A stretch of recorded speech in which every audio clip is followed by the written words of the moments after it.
Kamusta po kayo? Bago po ang lahat, first things first.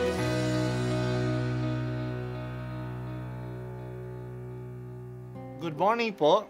Sinisimulan po natin ngayon ang first things first.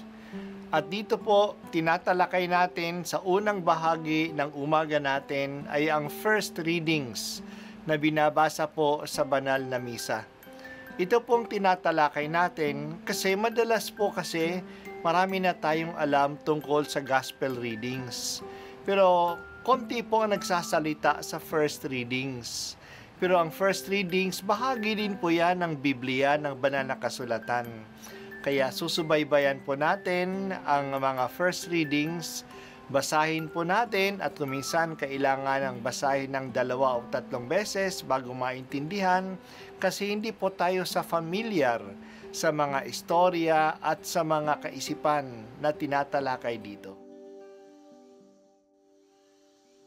Ang pagbasa mula sa unang sulat ni Apostol San Juan. Minamahal kong mga kapatid, hindi tayo nag-aatubiling lumapit sa anak ng Diyos, sapagkat alam nating ibibigay niya ang anumang hingin natin na naaayon sa kaniyang kalooban. Yamang alam nating diringgin nga niya tayo, alam din nating ibinibigay niya ang hinihiling natin sa kanya.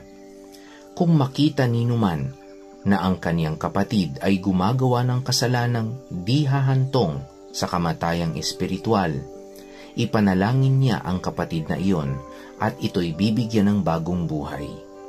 Ito'y para sa mga kapatid na ang kasalanan ay hindi hahantong sa kamatayang espiritual. May kasalanang hahantong sa kamatayang espiritual at hindi ko sinasabing idalangin ninyo ang sino mang gumagawa nito. Ang lahat ng gawaing di matuwid ay kasalanan, ngunit may kasalanang hindi hahantong sa kamatayang espiritual. Alam nating ang mga anak ng Diyos ay hindi nagpapatuloy sa kaniyang pagkakasala, sapagkat iniingatan sila ni Hesukristo at hindi sila maaaring anhin ng diablo. Alam nating tayo'y mga anak ng Diyos at ang buong sanlibutan ay nasa kapangyarihan ng diablo.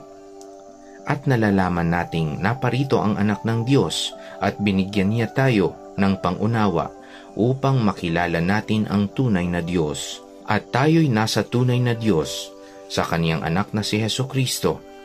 Ito ang tunay na Diyos at buhay na walang hanggan. Mga anak, lumayo kayo sa mga Diyos-Diyosan. Ang salita ng Diyos. Salamat sa Diyos. Napakaganda ang narinig natin. Alam nating ibibigay ng anak ng Diyos ang anumang hingin natin na naaayon sa kaniyang kalooban. Dahil sa pananalig na ito, hindi tayo nagdadalawang isip na lumapit sa Kanya. May tiwala tayo sa Kanya. Hindi tayo lumalapit sa isang iba sa atin kapag tayo lumalapit kay Jesus. Lumalapit tayo sa ating kapwa. Pero kung humihingi tayo sa anak ng Diyos, siguraduhin natin ang hinihingi natin ay naaayon sa Kanyang kalooban.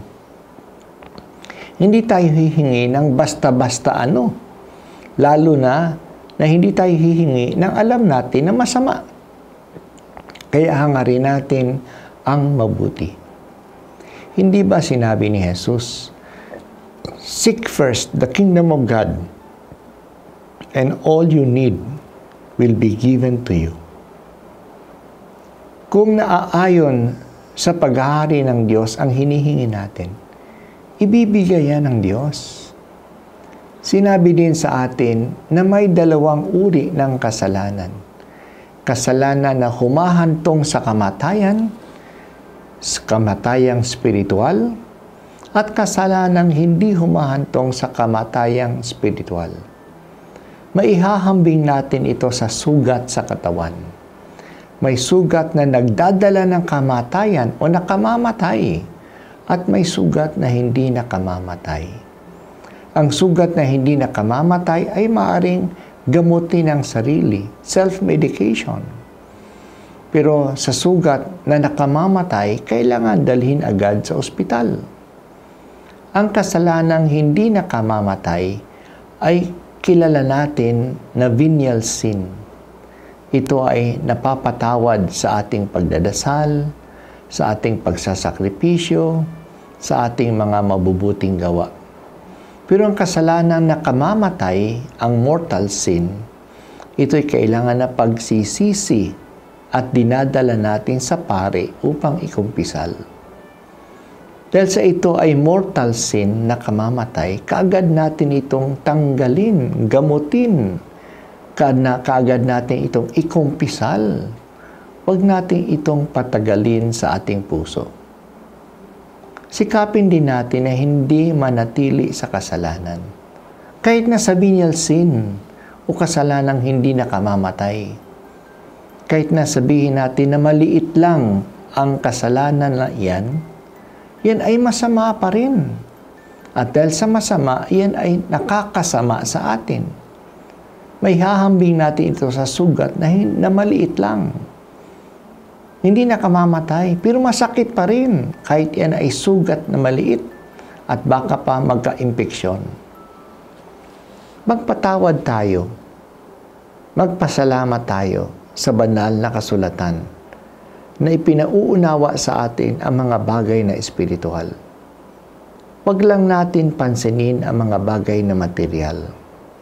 Ito'y madali mapansin sapagkat ito'y nakikita natin. Nararamdaman natin.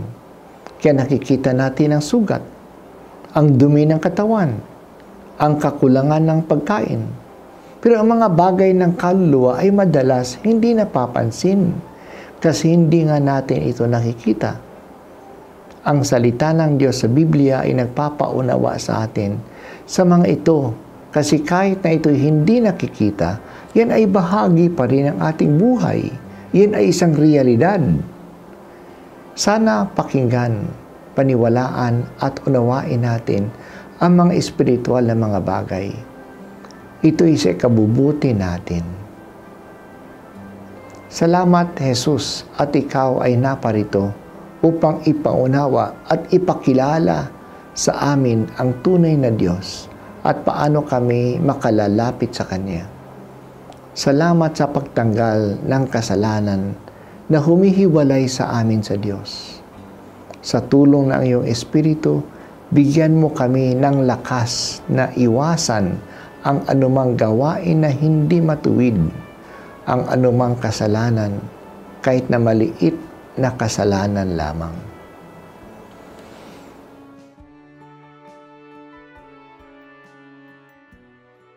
At ako po ay si Bishop Broderick Pabilio dito sa First Things First.